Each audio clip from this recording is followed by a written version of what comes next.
You share it further, my brothers, my sisters. You got to stand in a queue for food. I've stood in queues for 40 minutes, 35 minutes. They told me, no, Sheikh, you jump queue. I said, let me stand with the rest of the Muslims.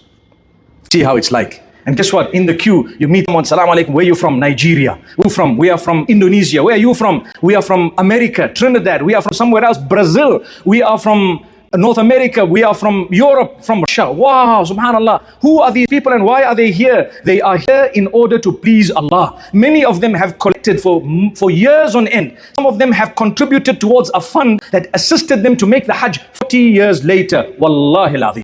And here we are all standing, what? For my plate of food. Allahu Akbar. This is not even Hajj yet. It's only Makkah. We've arrived. Now you go, you get into the haram and you start realizing, you know what? I've been here for Umrah, but this is a different ball game. There are thousands, tens of thousands, hundreds of thousands of people doing tawaf at the same time. And everyone saying the same and repeating the same. Labbaik Allahumma labbaik. It means, I am here at your service, oh Allah. You called me, you accepted me after the small effort I made. Here I am at your service. What did you want from me? I'm here, I'm doing it. Allahu Akbar. It's Ibrahim alayhi salam. When he was instructed, it was Labbaik Allahumma labbaik. Allah told him, sacrifice your son, labbaik. Leave your family, labbaik. Everything, labbaik. It did not make sense to the human mind.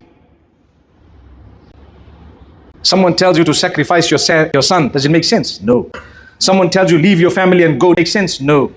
Why did Ibrahim alayhi salam? Because he knew where the instruction was coming from. I trust Allah more than when you and I throw our babies up. They know we're going to catch them. They laugh when they're at the top. You know what? We trust Allah more than we trust our own hands. How many have dropped their baby? Allah never drops you. Never ever. That's Allah. Allah instructs you, do this, do it, whether you understand it or not. Be it dress code, be it halal, haram, be it relations, be it interest and whatever else. If it's permissible, permissible, not permissible, not permissible. I surrender and I move. If Allah has instructed you to do something, if you're weak, at least admit that this is an instruction, but I am weak. Don't come and justify. If Allah told not to do something and you're involved, admit that this is sinful, not supposed to be doing this. Don't justify it. Because if you admit a sin, at least there is hope for you to come out of the sin. You seek forgiveness of Allah. The minute you justify a sin, the hope is lost. Don't justify a sin. May Allah Almighty accept us. So we're all saying, oh Allah, we're at your service. See the people. It says we don't want you to smell different from the others. Hence, no perfume distinguishes you from another person. We don't want you to look different from someone else, especially the men with all their egos thrown out. What do you wear? 2 pieces of cloth. Don't cover your hair. Stand. Let's go. No matter who. When I tell you run, you run. I tell you open the right side, open. Close it, close it. Stand here, pray. Drink some zamzam, stand behind here. You do exactly that. Allahu Akbar. What's happening? Allah's recalibrating everything for you. You are following instructions of Allah. If I told you why do you circumambulate the Kaaba 7 times? The truth is, we don't know. It's the instruction of Allah. We might be able to say a few things, but there's no proper reasoning given in the Qur'an and Hadith. No. That the scholars have mentioned a few pointers.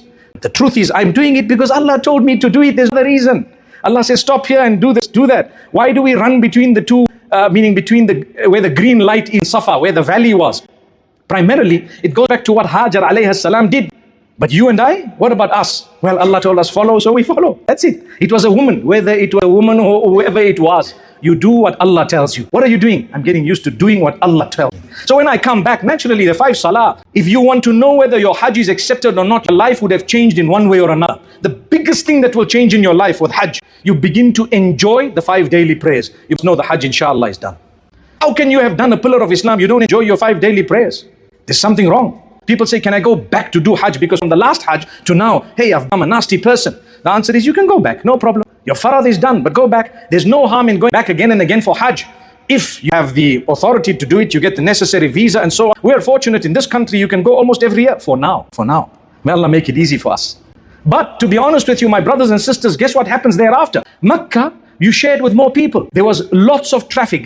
They shut off the masjid sometimes that you go to pray outside simply because there's no place for you. So you don't come early, you don't make it in there. You snooze, you lose, as they say. So you got to go 9 o'clock in the morning for Salatul if you want a space in the masjid. If not, you're going to be reading outside.